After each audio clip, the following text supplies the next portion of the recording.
In a stunning turn of events that has rocked the corridors of justice and ignited fierce debates across the nation, former U.S. Pardon Attorney Elizabeth G. Oyer, once a respected figure in the Department of Justice, claims she was fired after refusing to comply with a directive that would have restored actor Mel Gibson's right to carry a gun.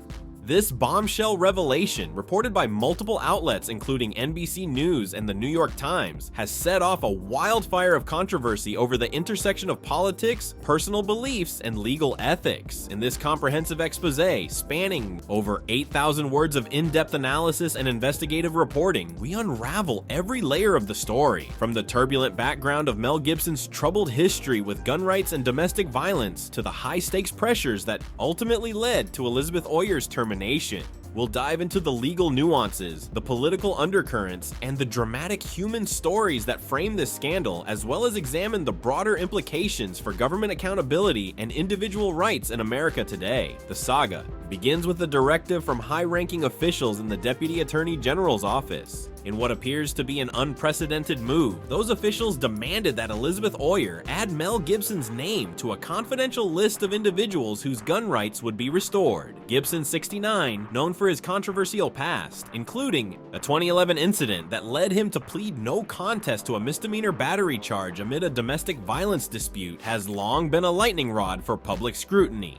Under federal law, individuals convicted of domestic violence are prohibited from possessing firearms, a regulation that Gibson was subject to following that case. Gibson's complicated history is no secret. Once one of Hollywood's most beloved stars, he has been dogged by personal controversies and legal battles throughout his career. His friendship with former President Donald Trump, who recently hailed him as a special ambassador to Hollywood on Truth Social, further complicates the narrative. In this tangled web, the directive to restore his gun rights was not just a routine administrative order, it was a politically charged decision that carried enormous symbolic weight. For Elizabeth Oyer, however, the request was not only ethically questionable, it directly clashed with her professional judgment and personal convictions.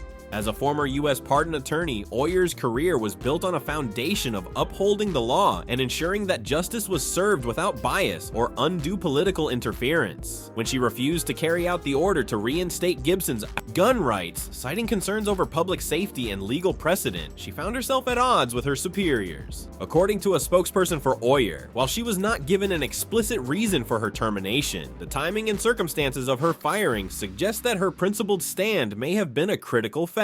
Elizabeth Oyer's termination is more than just a personnel decision. It is a flashpoint in an ongoing national debate about accountability in government and the ethical responsibilities of public officials. Her case raises pressing questions. To what extent should political considerations influence decisions about an individual's rights? And what happens when an employee's moral compass runs counter to directives issued by their superiors? For many critics, Oyer's dismissal is a damning example of political interference within the Department of Justice.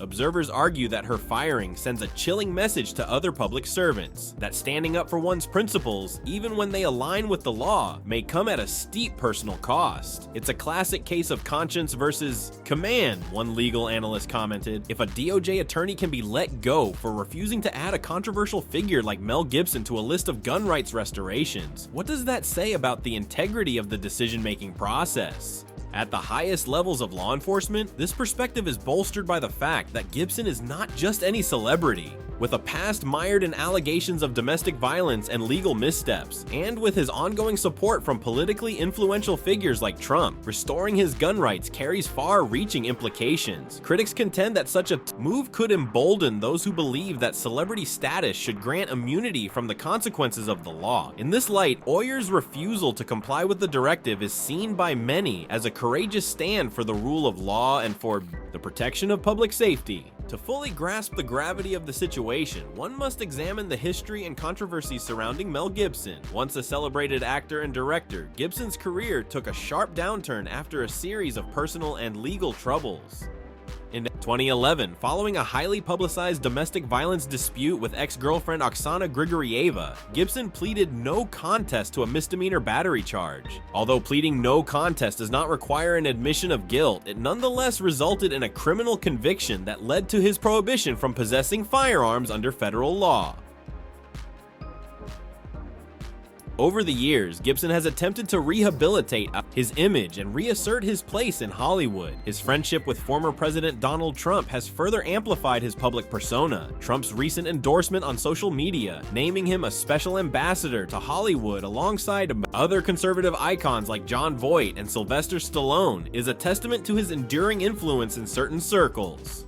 Despite these endorsements, however, the controversy surrounding his past remains a significant barrier. Restoring his gun rights is not simply a bureaucratic matter. It is a highly charged political statement that touches on issues of accountability, redemption, and the limits of celebrity privilege. For many, the debate over Gibson's gun rights is emblematic of broader societal tensions. On one side, there are those who argue that everyone, regardless of their past, should have the opportunity to reclaim their rights if they have paid their dues. On the other side, there is a firm belief that certain actions, particularly those involving domestic violence, should have lasting consequences, and that allowing someone like Gibson to regain his gun rights sends the wrong message. It is within this contentious framework that the directive to restore Gibson's gun rights must be understood, and it is precisely this context that put Elizabeth Oyer in a position where her professional ethics were tested to the limit. Taken lightly, the legal framework within which they operate is built on a delicate balance of power, responsibility, and public accountability. Elizabeth Oyer, during her tenure as a U.S. pardon attorney, was entrusted with the immense responsibility of overseeing cases that could have far-reaching consequences for individuals and society at large. The request to add Mel Gibson's name to a list for gun rights restoration was, in many ways, a routine administrative order, except that it carried an enormous political and ethical burden. Oyer's refusal to comply with the directive can be understood as an act of professional integrity. In her view, restoring Gibson's gun rights was not only contrary to the spirit of the law, given his past domestic violence issues, but also a decision that could undermine public trust in the DOJ. "I believe that the law should be applied fairly and without bias," Oyer reportedly stated in internal communications before her termination.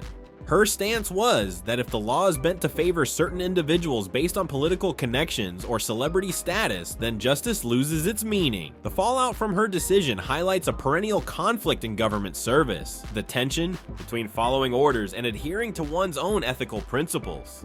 When those orders come from the very top of the chain of command, and when they appear to serve political ends rather than the public good, the risks of standing up for what is right are immense. Oyer's firing is a sobering reminder that the cost of integrity can be extremely high, particularly in an environment where political loyalty is prized over impartiality. It also raises uncomfortable questions about the extent to which the DOJ is willing to allow political considerations to influence its operations, and what that means for the principle of equal justice under the law. The implications of this case extend far beyond the confines of the Department of Justice. In today's politically polarized climate, decisions of this nature are bound to reverberate through corridors of power and into the public arena. Elizabeth Oyer's termination over her refusal to restore Mel Gibson's gun rights has been seized upon by critics of political interference in law enforcement, who argue that it sets a dangerous precedent. If an attorney can be dismissed for standing by her principles, what message does that send to others who might be tempted to prioritize ethics over expedience? While the immediate fallout from Elizabeth Oyer's firing is still unfolding, its implications are likely to be far-reaching. For the Department of Justice and for public servants across the country, this case serves as a stark warning that integrity and ethical standards must never be compromised, even in the face of immense political pressure. The termination of a seasoned attorney like Oyer sends a chilling message about the cost of standing up for what is right, a message that may well shape the behavior of future government employees. Legal reform advocates are already calling for clearer guidelines to protect whistleblowers and ensure that decisions related to gun rights and other sensitive issues are made based solely on the merits of the law, free from political interference.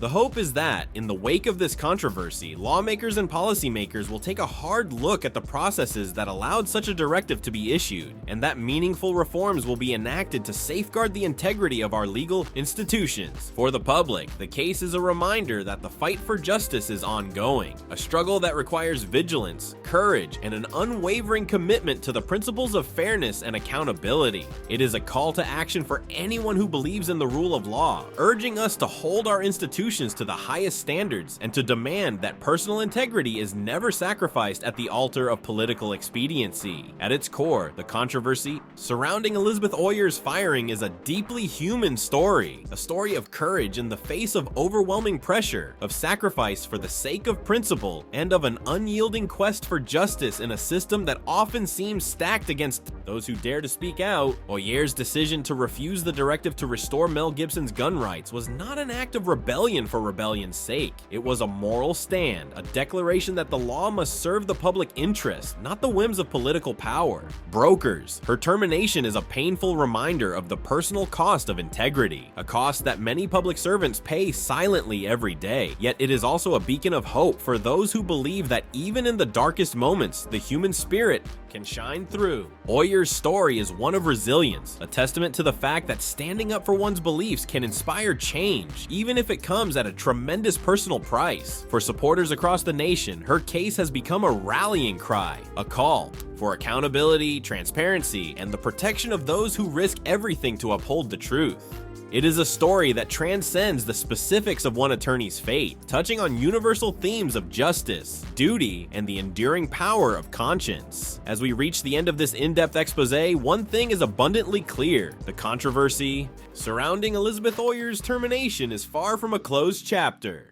While the immediate firing may have silenced her voice within the Department of Justice, the larger battle for integrity, accountability, and the rule of law continues to echo through legal corridors and public debates alike. For those of us who believe that justice should be blind to political pressure and that public servants must be allowed to follow their conscience without fear of reprisal, this case is a clarion call to action. It is an invitation to hold our institutions to the highest standards and to demand that ethical principles guide every decision, no matter how politically charged the environment may be. The road ahead is uncertain, and the fate of Mel Gibson's gun rights, and indeed the broader question of how political influence affects the legal system, remains to be seen. But one thing is certain: the story of Elizabeth Oyer, of her courageous stand against a directive she believed to be unjust, will serve as a powerful reminder of the true cost of integrity. Her legacy, though marred by her firing, may well become a catalyst for change, a symbol of the relentless pursuit of justice in the face of overwhelming odds. And as the legal and political battles continue to unfold, we must all ask ourselves, what price are we willing to pay to ensure that our system remains a true guardian of the public good? The saga of Elizabeth G. Oyer and the controversial directive to restore Mel Gibson's gun rights is a story that cuts to the very heart of modern American justice. It is a story of conflicting ideals, a tale of a public servant who dared to say no when the law demanded otherwise, and of a political system that may be willing to sacrifice principle for expediency.